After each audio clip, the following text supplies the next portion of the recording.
안녕하십니까. 글로벌 이슈입니다. 스픽스가 드디어 100만 구독자를 달성을 했습니다. 오, 네. 오, 대단하네. 네네네. 아주 축하할 일입니다. 근데 우리가 뭐 좀 이렇게 공헌을 한 거 아닐까요? 99만 9,900명에서 그랬으면 딱 좋겠는데. 그때 넘어갈 때 지난주 방송이 좀 뜬 게 아닐까.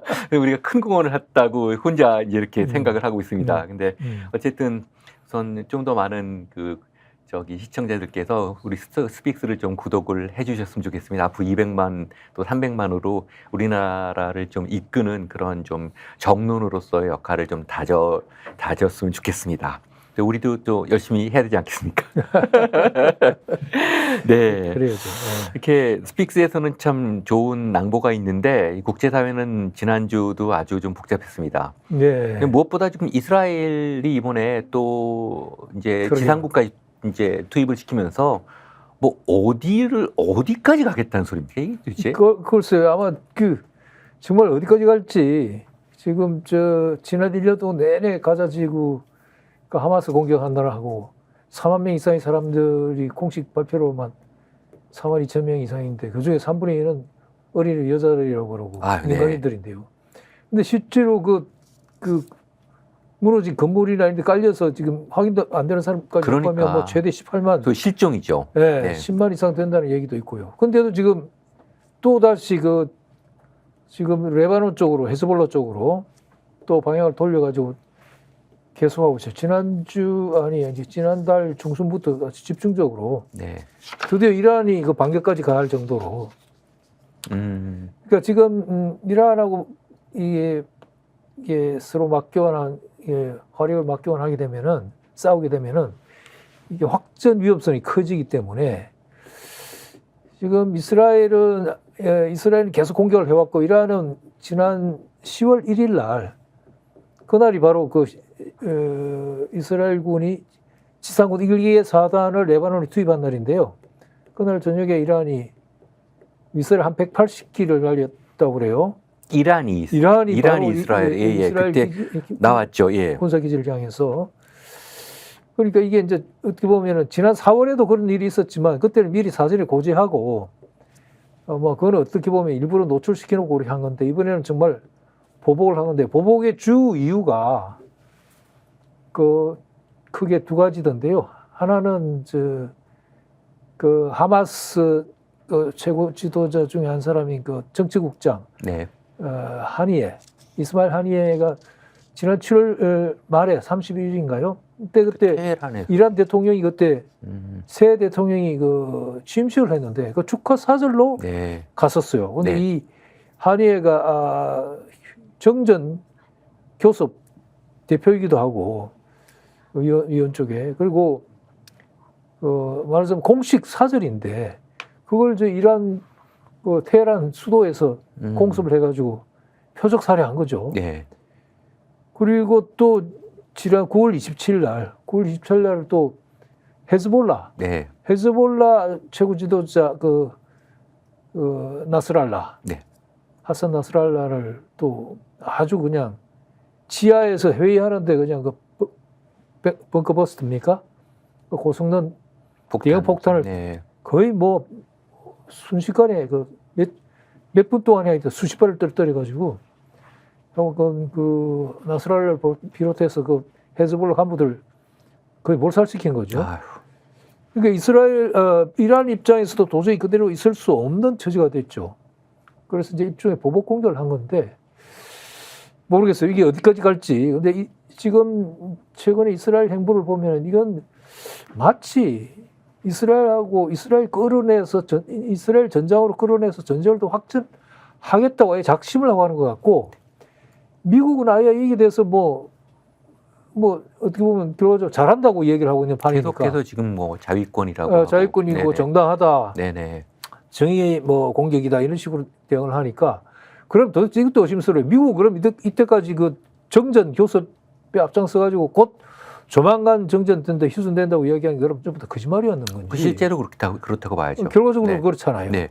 그러니까 이 문제가 근데 어떻게 보면 이 확 나아가지 않는 이유는 이란이 그래도 지금 전면적인 공격을 안 하고 있잖아요. 만일에 이스라엘이 의도하는 대로 일각에서는 이코노미스트나 뉴욕 타임스도 마찬가지인데 이스라엘이 이렇게 헤즈볼라 공격을 좀 과하다 싶을 정도로 막 계속 해대하는 거의 주 목표 중에 하나가 이란을 전장으로 끌어내가지고 이란이 본격적인 반격을 가할 때 그러면은 이란이 예전부터 특히 네타냐후가 노리고 있던 그 이란 핵시설, 핵 프로그램 그 기지를 바로 직격할 그럴 가능성이 있다. 그걸 노리고 지금 명분 쌓기 하는 거 아니냐.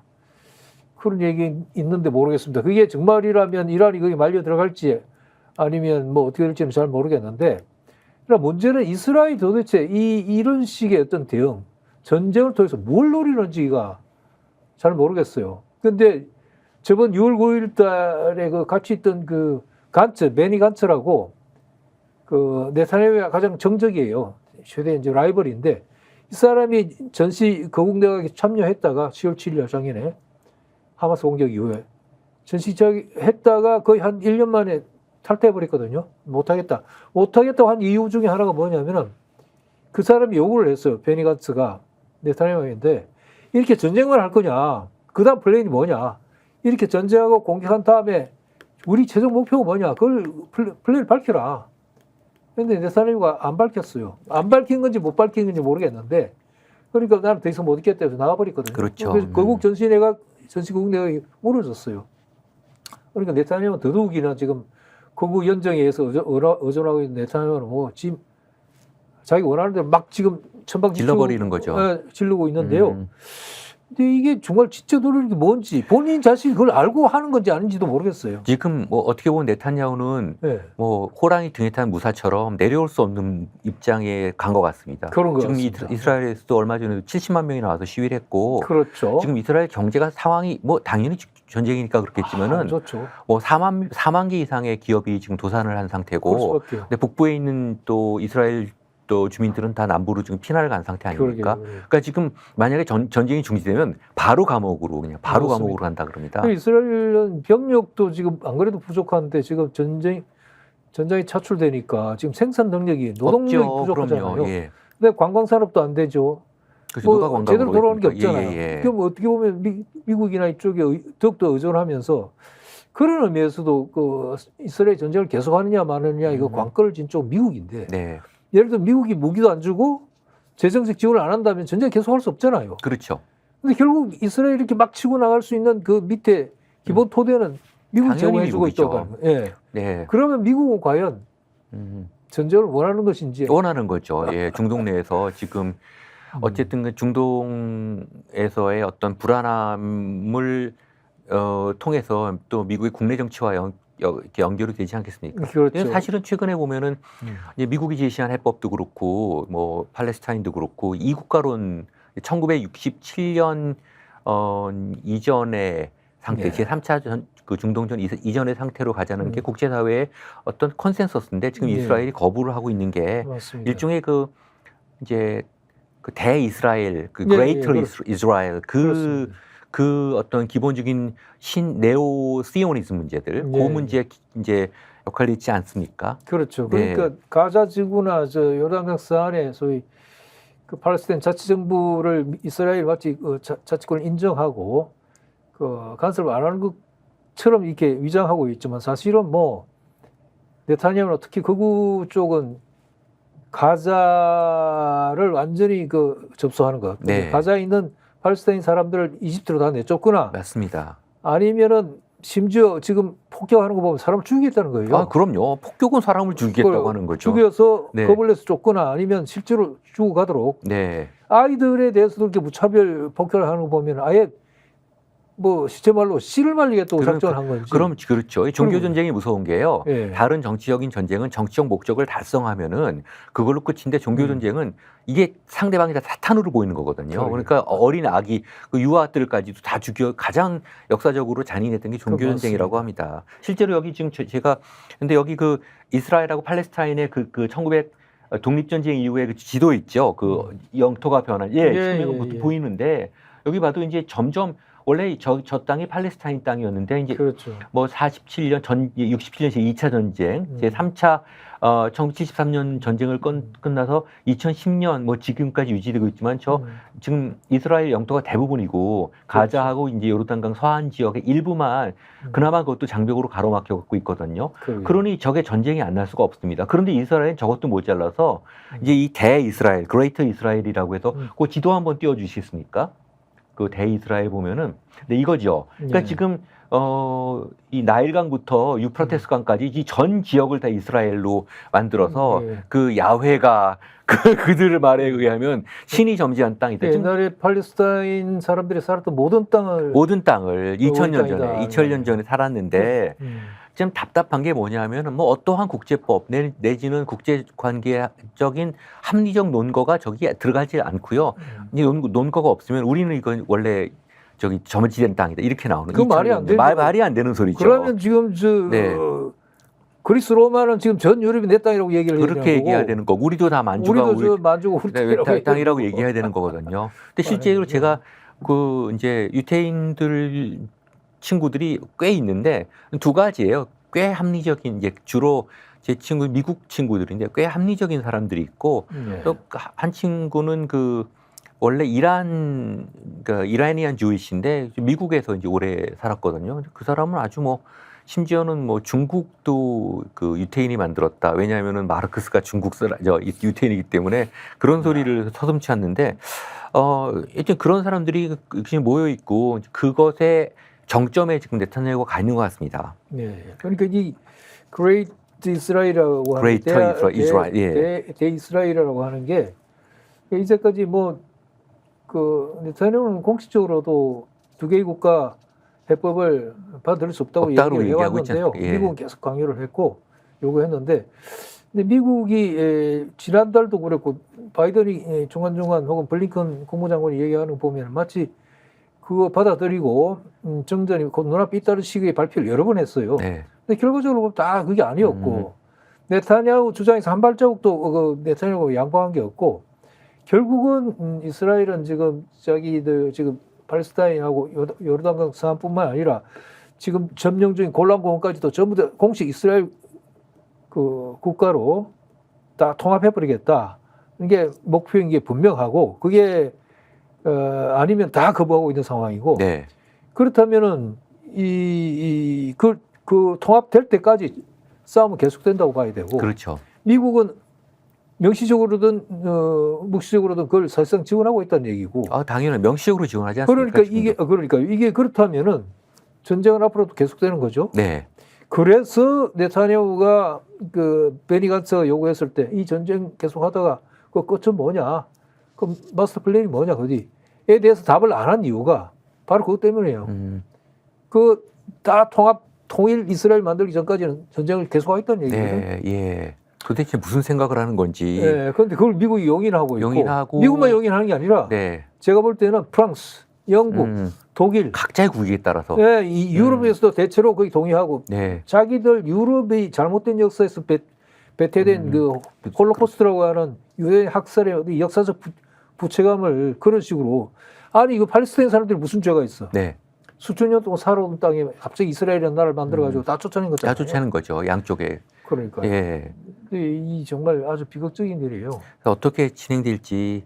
근데 사실은 이게 지금 미국 입장에서는 중동 내에 중요한 교두 아니겠습니까? 그래서 이스라엘을 지원을 하긴 하는데 지금 말씀하셨지만 계속 미국의 지금 예측이 틀려가고 있거든요. 뭐 정전이 된다고 하는데. 근데 저는 사실 이렇게 봤을 때 이게 미국이 군사 강국인지 뭐 돈은 1,000조를 쓴다고 하는데 이 군사 강국인지가 의심스러운 게 2차 대전 이후에 제대로 이겨본 전쟁이 없는 것 같아요. 한국전, 베트남전, 그다음에 이제 중요한 그 아프가니스탄하고 이라크 침공, 그 테러와의 전쟁 전 과정을 통해서 전투에서는 승리하는데 전쟁에서는 이 미국의 목적대로 완전히 완수가 되지가 않는 것 같습니다. 지금 보면 저도 우리가 일반적으로 좀 얘기를 합니다만 미국이 있던 쇠퇴기인 것만 분명하고 예전처럼 그러니까 2차 대전 이후에 1970년대, 80년대까지라든가 아니면은 1990년대 초에 그 냉전이 무너지고 한 10여 년간 일극체제일 때 이거 위상 완전히 상쇄해가지고 쇠락 기울어져 가고 있거든요. 그 이번에도 보면은 나는 미국이 과연 이런 식의 전술, 그러니까 이스라엘 거의 맹목적으로 이스라엘 지원한 이 전략이라고 할까, 이것이 과연 미국 국익이 부합하는 것인가. 그다음에 이스라엘도 저리 전쟁을 계속하는 것이 장기적으로 이스라엘 안보라든가 이스라엘 국민들의 그 복지에 기여하는 것인가에 대해서 굉장히 회의적이거든요. 네. 장기적으로 보면 오히려 마이너스고, 아시다시피 지금 뭐 브릭스라든가 아니면 그 예전에 그 비동맹 계열 국가들이 명시적으로든 뭐 하여튼 묵시적으로든 그 예전에 서방 체제의 그 절대적인 그 서방이 강자였을 때, 경제력으로나 군사력이 강자였을 때는 그쪽에 눈치를 봐야 되겠죠. 최근에는 그렇지 않지 않습니까? 네. 확연히 미국 그 영향권에서 떨어지거나 거리를 두려고 하는 경향이 강해지죠. 예. 더욱이 지금 우크라이나에서도 전쟁이 계속되는데 이스라엘마저도 전선을 새로 만들면 미국이 도대체 이걸 어떻게 감당하려고 저렇게 하는 건지. 나는 바이든 정부도 트럼프 정권도 그랬지만 바이든 정부도 이 대외 정책에서는 굉장한 그 미스를 범하고 있는 게 아닌가. 앞으로도 그럴 겁니다. 그러니까요. 지금 새로운 선거를 통해서 누가 대통령이 되건 지금 예. 중동 정책은 어떤 그런 미국으로 빠져들어갈 수밖에 없는 상태입니다. 지금 그렇죠. 미국이 명확한 전략을 가지고 있는지가 좀 의심스러워요. 맞습니다. 도대체가 의심스러워요. 어떻게 하려? 미군의 그 전체적인 어떤 그 교리를 보면은 예. 이 전투에는 굉장히 익숙한데 전후 처리가 약합니다. 맞습니다. 전투는 저희들 기술력도 뛰어나고 무기가 또 어마어마하니까요. 보유 무기도 많으니까요. 예. 근데 대표적으로 이란에 대한 그 트럼프의 정책을 봐도 알 수가 있는데, 사실 오바마 시절에 오바마 시절에 미국은 이란하고 핵 합의를 유럽 주요국들하고 같이 해가지고 일단 핵 그 개발 고순도 핵 플루토늄 개발을 일단 중지시키고, 대신에 미국이 그 강력하게 유지하고 있던 그 이란에 대한 제재를 어느 정도 풀어주면서 두 나라가 지금 그 말하자면 아주 적대적인 그 대립관계 해소했잖아요. 네. 근데 트럼프가 들어와가지고 그걸 일방적으로 그 합의를 깨버렸단 말이에요. 네. 그 이후로 지금 이런 상황이 되고, 네. 결국 이란은 지금 중국이나 러시아 쪽에 거의 많이 붙었다고 붙어 할 수 있죠. 있잖아요. 예. 그거는 예전에 지난 시기도 말했는지 모르겠지만 브레진스키가 얘기했던 가장 위험한 미국 대 정책인데, 말하자면 그 브레진스키는 러시아와 중국이 손잡게 만들거나 아니면 중동 그 이란 같은 나라는 사우디보다 못지않은 그 대국들이 미국에 등을 돌릴 때 굉장히 미국이 위험하고, 투르키에도 그렇고 국익에도 마이너스거든요. 근데 지금 자꾸 그쪽으로 가고 있잖아요. 그렇게 됐죠. 그러니까요. 한국이 거의 예외적인 존재들이니까. 네. 한국은 맹목적으로 지금 네. 미국, 일본이 따르고 있으니까. 네네. 이것도 정말 그런 관점에서 한번 살펴봐야 그러니까 전후 처리에 있어요. 대한 명확한 국무부나 국방부의 어떤 전략이 있지 않다 보니까 그것을 그냥 현지 사령관한테 맡겼거든요. 예. 근데 원래 군대라는 조직은 전후 처리, 네이션 빌딩을 하고 그런 조직 자체가 아니에요. 그렇게 그렇죠, 훈련받은 그렇죠. 적도 그런 역할도 할 수 없는 데는 거기다가 이제 그걸 맡겨버리니까 예, 아프가니스탄도 전쟁은 금방 끝나는 것 같았는데 결국은 20년 만에 미국 역사상 가장 오랜 전쟁을 하고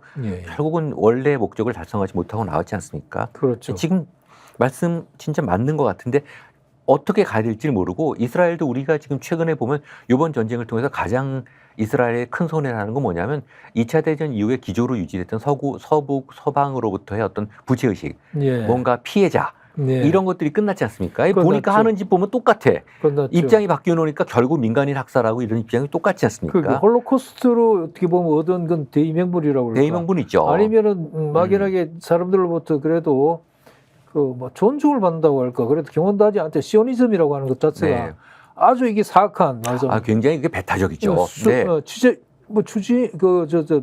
상대방 자기들 얻으려고 하는 그 모든 걸 정면으로 위배되는 가치. 자기만 신으로부터 선택받은 민족이다 이렇게 하고 그렇지 않다면은 선택받지 않은 민족들은 다 어떻게 보면은 뭐 그렇죠, 인종적으로 종교적으로 그로부터 이렇게 좀 떨어지는 그런데 이스라엘 자체의 건국 정신은 그렇지가 않습니다. 이스라엘 자체는 건국 정신에서 굉장히 주변국과의 협력을 강조했고 평화적 방법을 강조를 했고 또 지금도 이스라엘의 또 많은 사람들은 굉장히 비판적이라고 하거든요. 그러니까 다수는 또 그렇다고 저도 듣고 있어요. 제가 오늘 간단한 동영상 하나를 가져왔는데 그 저 유명한 마에스트로이자 피아니스트인 다니엘 바렌보임이 예. 2004년에 그 울프상 그 이스라엘이 굉장히 문화적으로 큰 공헌을 한 사람들이 이제 타는 울프상을 예. 수상을 받아서 2004년에 거기에 그 이제 수상식에 갔다가 했던 연설이 있습니다. 거기 보면은 지금 한번 좀 띄워주시겠습니까? 예. 예, 이게 지금 뭐냐 하면 지금 음악이 나와서 저작권 때문에 소리를 줄였는데 자, 독립선언문의 정신에는 다른 나라의 기본권을 빼앗는 것이 예, 이것이 이스라엘의 건국 정신에 합당하지 않다. 어긋난다. 이렇게 얘기를 하는 거예요. 맞아요. 그래서 여기 보면은 예, 우리 유대 민족이 고난과 박해 역사를 겪었다고 다른 민족에게 똑같은 어떤 그런 고난을 요청할 수 없다. 이런 문제를 이제 얘기를 하고 있습니다. 너무나 이게 이스라엘의 건국 정신이고 이스라엘의 그렇죠. 존재의 의미인 거예요. 그렇습니다. 그렇게 있는데 저게 이제 지금 안 나왔는데 저 뒤에서 이제 저 연설이 끝난 다음에 그 수상을 했던 그 교육부 장관 예. 하고 이제 뭐 대통령까지 나왔는데 아주 그 곤혹스러운 상황이 됐습니다. 그러니까요. 그럼에도 불구하고 이제 그때 저 수상식에 참가했던 여러 축하 이제 인사들도 양분이 됐어요. 그래서 저 모습을 보니까 이스라엘이 사회가 저만큼 지금 갈등이 많구나 이런 생각을 하게 됐고 그 이스라엘이 장기적으로 살 길은 바로 저 길인 것 같아요. 저 길인 거예요. 저 길인데 지금 극우나 이 우익들이 지금 완전히 장악하고 시오니즘이나 일부 이스라엘 건국 그 자체를 그 시오니즘도 그래도 좀 배타적이긴 하지만 그래도 그것이 비폭력적이고 자기 내부의 어떤 그 하나의 신조로서 존재한다면은 그렇게까지 경고를 안 당할 수도 있는데 위험하긴 하지만 그러나 그것이 폭력적이고 상대방을 죽이는 쪽으로 가면 이건 정당성이 완전히 상실되는 거죠. 그러니까 스스로 자기 자신을 부정하고 있잖아요. 네.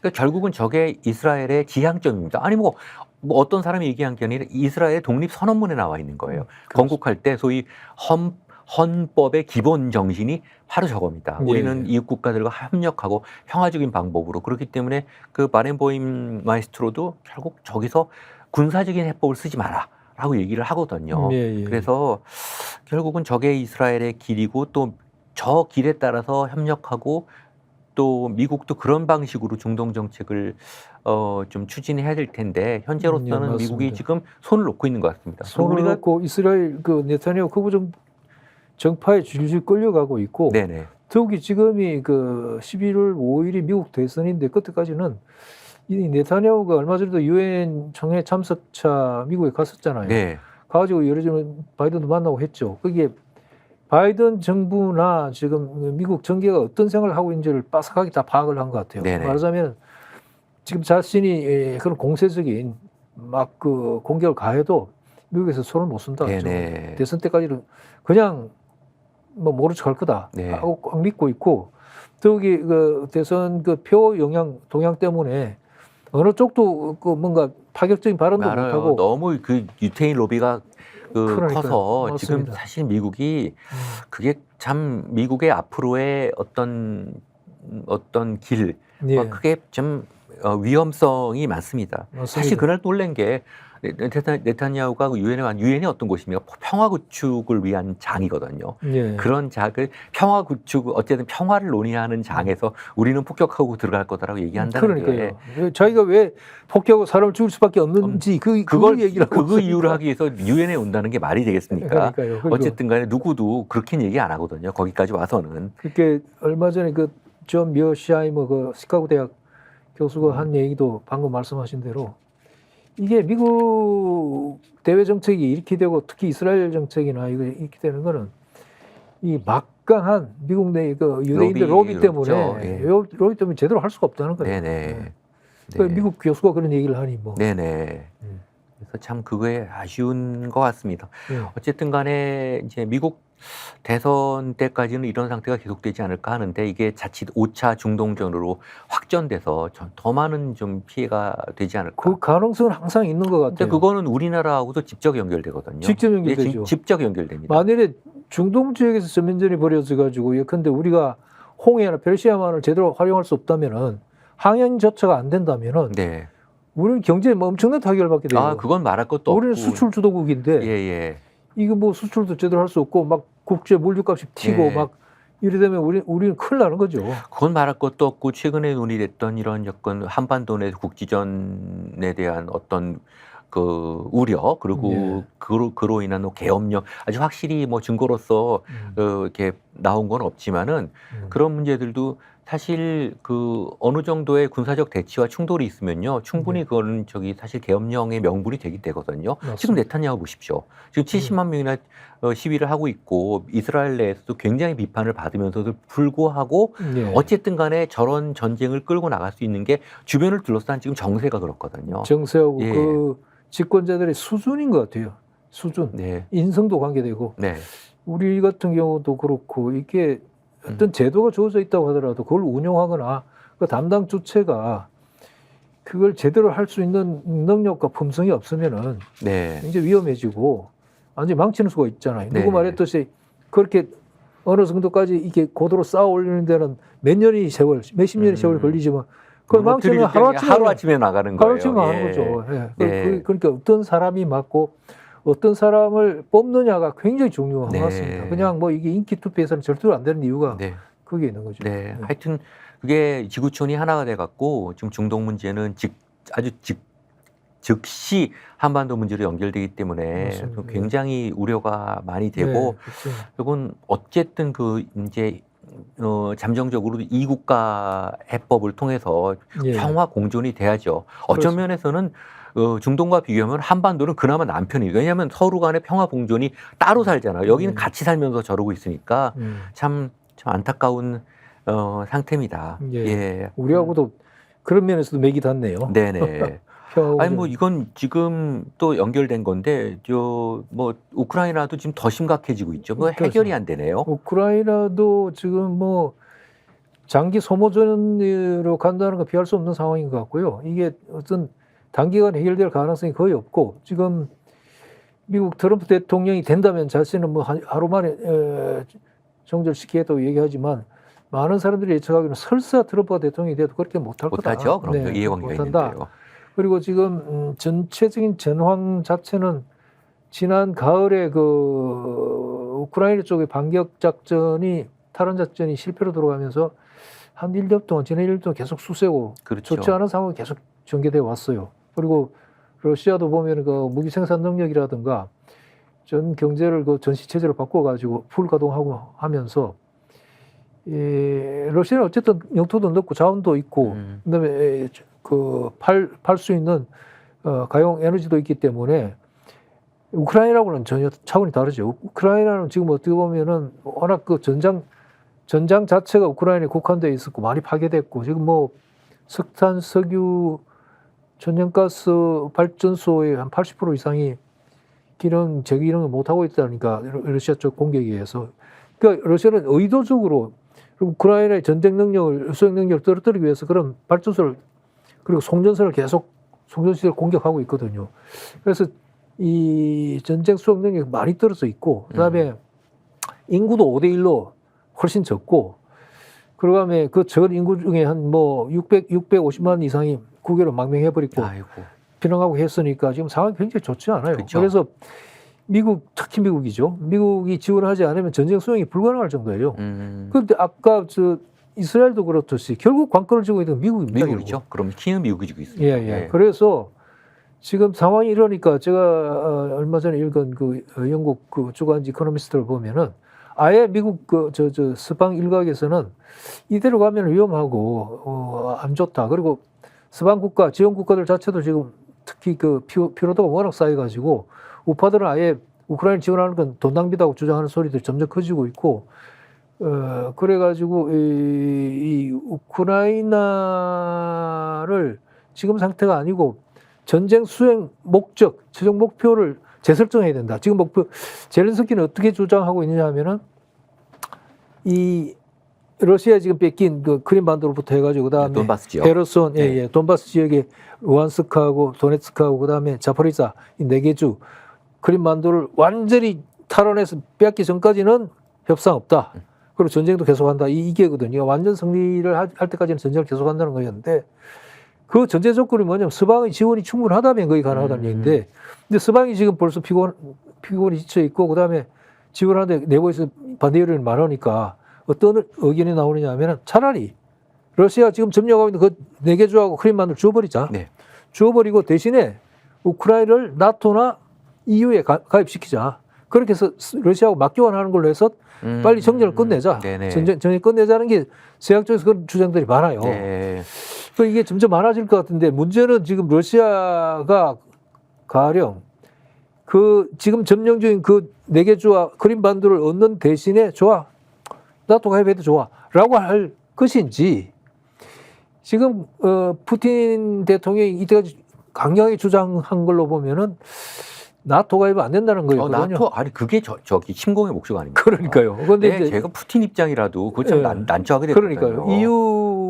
EU는 뭐 어느 정도 가능할지 모르겠는데 따라서 그 문제가 서양 일각에서 주장하듯이 그들의 계획대로 될지도 의문이거니와 그러나 한 가지 이제 가능성이 아주 없지는 않은 게 러시아도 계속 전쟁 수행하는 게 굉장히 버겁고 힘들기 때문에 그다음에 이게 지금 4개 주하고 크림반도만 확실히 확보한다면은 공식적으로 이게 러시아 땅이라는 걸 공인만 받는다면은 타협을 해볼 수도 있다. 네, 나토 가입은 안 될 겁니다. 왜냐하면 이거는 역사적 트라우마이기 때문에. 그러니까요. 저는 이 전쟁의 가장 근본적인 이유는 미국의 오만이었던 것 같아요.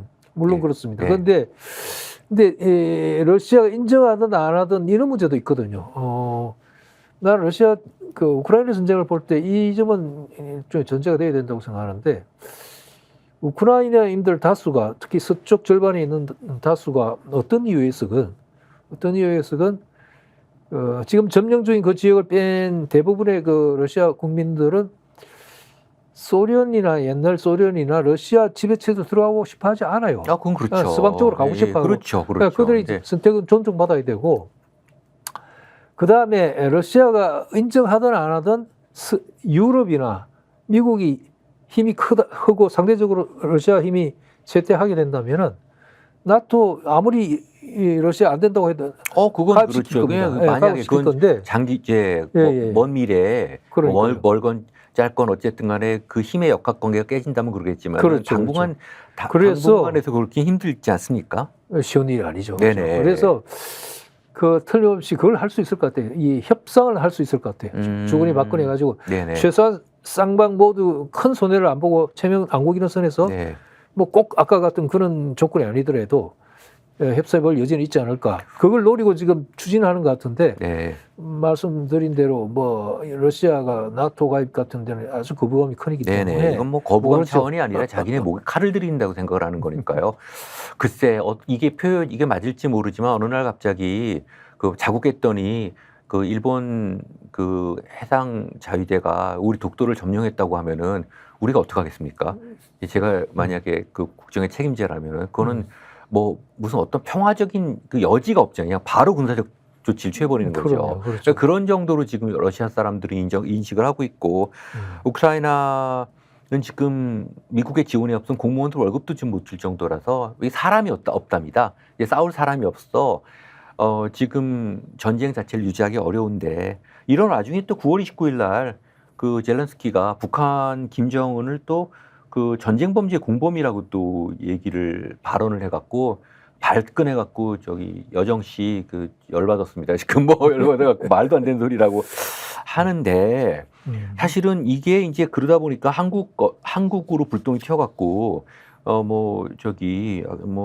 저 외교부에서도 뭐 성명이 나오고 뭐 여러 가지로 그랬어요. 근데 이 전쟁 범죄라는 게 제가 여기 오늘 가져왔는데 로마 규약 저 제 8장 저 캡처된 사진 하나만 좀 띄워주시겠습니까?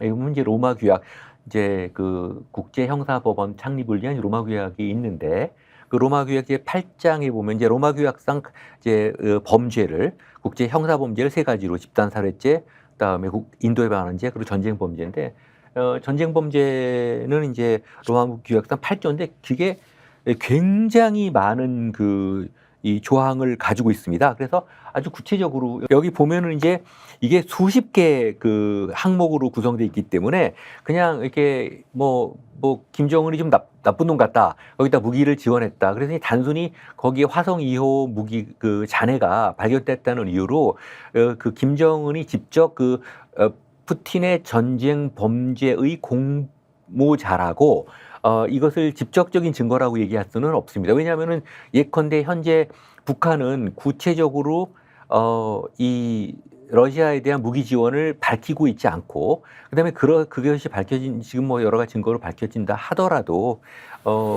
이제 그런 의도를 구체적으로 인지하면서 러시아를 도왔는지 여부를 갖다가 사실은 증명을 해내야 되는 거거든요. 그렇죠. 그렇기 때문에 굉장히 문제고, 이게 어려운 문제들입니다. 우리 그 젤렌스키는 어떤 면에서 보면은 그런 말을 자격이 없죠. 없죠. 왜냐하면은 더 많은 무기가 어쩌면은 미국에서 워싱턴 포스트 보도에 따르면은 한국의 우크라이나에 엄청- 직간접적으로 흘러들어가는 무기가 네. 유럽 전체가 지원한 것보다 더 많다는 네네. 게 포탄이. 네. 그렇다면 그에 대해서는 젤렌스키는 무슨 얘기를 할 수 있을까요? 이제 젤렌스키는 이렇게 대응을 하겠죠. 이제 우리는 정의로운 전쟁, 그러니까 방어 전쟁을 수행하는 거다라고 얘기하고 있거든요. 전쟁이야말로 서로 항상 자기가 정의롭다고 주장하죠. 예, 뭐 여론전, 뭐 선전전, 뭐 그다음에 요새 저 의료 대란 많지만 그 에디터님 제가 이렇게 보면은 한 나라의 안보 역량을 평가할 때 의료 역량을 굉장히 많이 봅니다. 예. 실제로 그 전투가 이루어질 때 보면요. 미군이 그걸 잘하는데 아주 전투의 근접 상황까지 군의관들이 저기 앰뷸런스 헬기를 타고 뛰어간답니다. 예. 날아간다고 하거든요. 사실 그게 전쟁이 벌어졌을 때 한 나라 가지고 있는 총체적 의료 역량까지 동원되는 건데 지금 이거 이 상태를 어떻게 볼 것인지. 그리고 유엔 자체가 사실은 지금 유엔 자체가 어떻게 보면 엉망이잖아요. 네.責任을 전혀 발휘하지 못하고, 그거는 뭐 어쨌든 안보리 상임이사국인 러시아가 어쨌든 형식적으로 독립되어 있는 우크라이나를 침공했다는 것부터가 말이 안 되고, 미국이 이스라엘 저런 식으로 일방적으로 지원한다는 것도 말이 안 되고, 그러니까 주요국들이 유엔 안보리 상임이사국이라고 하는 그런 나라들이 우선 유엔을 저렇게 자기 뜻에 맞지 않으면 보이콧 해버리고, 뭐 결의문 나오도 그냥 반대하거나 계속 해왔으니까, 사실 뭐 미국은 이스라엘 결의문에 대해서 계속 반대해왔고, 그다음에 북한에 대한 결의문은 또 반대로 러시아를 중국이 반대해왔고, 이렇게 이런 상황이니까 이게 유엔 자체가 별로 기대할 수 없는 네. 그런 기구가 돼버렸어요. 네. 그러니까 이게 어떻게 보면 지금의 국제사회를 그대로 반영하는 건데 굉장히 위태로운 그런 상황인 것 같습니다. 그리고 최근에 네. 이게 우크라이나 진행되고 하면서 이게 핵무기, 저기 만일에 이스라엘이 이러한 핵시설을 공격하게 되면은 자칫 잘못하면 정말 핵 문제까지로 싸움이 네. 비화할 수 있고, 러시아도 네. 개입되면은 정말 최악의 상황이 일어나지 않는다는 보장이 없어요 지금. 그래서 그 문제로 요번에 김정은 전쟁 범죄 공모자로 젤렌스키 발언에 대해서 조태열 외교장관이 뭐 러시아는 비확산 체제의 선도 국가인데 이렇게 한 황당한 말씀인 것 같아요. 그거는 전혀 다릅니다. 이건 비확산 체제는 핵의 평화적 이용에 대한 문제들이고, 이거는 지금 전쟁 범죄 문제들인데 이걸 섞어버렸어요. 그 유엔 문제들은 이제 이렇게 이해를 좀 하시면 괜찮을 것 같아요. 국제법과 국제정치가 지금 이렇게 혼재하는 곳인데, 유엔의 기능이라고 하는 것은 굉장히 적극적으로 평화를 구축한다기보다는 제3차 대전이 일어나지 않게 막는 정도의 어떤 대화의 장을 마련을 했다, 뭐 이런 정도거든요. 아쉽죠, 지금 상태로 많이. 그런데 어쨌든 이 문제는 여기도 제가 그래서 봤더니 이 로마 규약에 대해서는 우리나라 이행위법이 있습니다. 국제형사재판소 관할 범죄 처벌 등에 관한 법률을 보는데요. 그것이 2장 국제형사재판소 관할 범죄 처벌 제8조, 제9조, 제10조에 보면요. 집단 살해죄, 인도에 관한 번έμ죄, 사람에 관한 전쟁 범죄, 그다음에 뭐 이렇게 쭉 나와 있습니다. 여기 보면은 제가 일일이 열거할 수 없을 정도로 거의 이렇게 보면 수십 개 조항이 있거든요. 세부 조항까지. 그래서 이 전쟁 범죄의 구성 요건을 얼마만큼 좀 맞출 수 있는가, 이런 문제를 좀 종합적으로 판단해야 되는데, 김정은이 나쁘다, 그래서 그냥 전쟁 범죄자, 이런 식으로 좀 매도를 하는 것 같아요. 제가 김정은이나 북한 정권을 지금 부두둔하는 게 아니라 잘못됐을 때 잘못됐다고 해야 되는데, 엉뚱한 걸 가지고 들어오면 우리가 자칫 역공을 받을 수 있기 때문에 그렇게 좀 한번 정부가 좀 신중하게 대해줬으면 좋겠다는 말씀을 드립니다. 어쨌든 이걸 어떻게 참 너무 오래 가는 것 같아요. 우크라이나 전쟁이 너무 오래 우크라이나하고 지금 이스라엘 문제는 사람들이 이제 하도 이제 뭐 거의 1년, 2년 막 지나니까 일상화되어 버렸는데, 근데 역시 마지막으로 제가 강조하고 싶은 것은 역시 그 두 전쟁에 아주 깊숙이 개입하고 있고 그 전쟁을 좌우할 수 있는 국가는 바로 미국이고, 미국이 그 확실한 결정을 내리고 잘 조정을 해야 되는데 그 역할을 제대로 못하고 있는 것 같다. 네. 그것이 우리나라가 처한 상황하고 바로 겹쳐지기 때문에 과연 미국이 지금 추진 중인 동아시아에서의 어떤 나토라든가 그다음에 한미일 고스 동맹, 사실상 군사 동맹 체제라든가 이런 중국 포위 전략이라든가 러시아와의 적대적인 이런 관계에 우리나라가 과연 그리고 일본도 지금 정권이 말하자면 총리가 바뀌었는데 우리나라가 그냥 맹목적으로 그 미일 쪽에 그냥 치중해서 그냥 끌려가듯이 이렇게 따라가는 것이 옳은가도 다시 한번 재고해봐야 할 필요가 있고요. 네, 굉장히 이 상황 자체가 우리 여기 동아시아뿐만 아니라 중동, 유럽 다 지금 위험한 상황인데 참 아쉽습니다. 예. 법정스님도 생전에 그러셨잖아요. 복수는 또 다른 복수를 불러일으킨다고. 예. 어느 순간에 그걸 끊어야 되는 건데 예전에 2500년 전에 묵자에 봐도 그런 얘기가 나와요. 큰 나라가 작은 나라를 자꾸 그 버릇 삼아 공격하다 보면 언젠가 그들도 그런 처지가 된다고. 예, 공격을 받는다 그러거든요.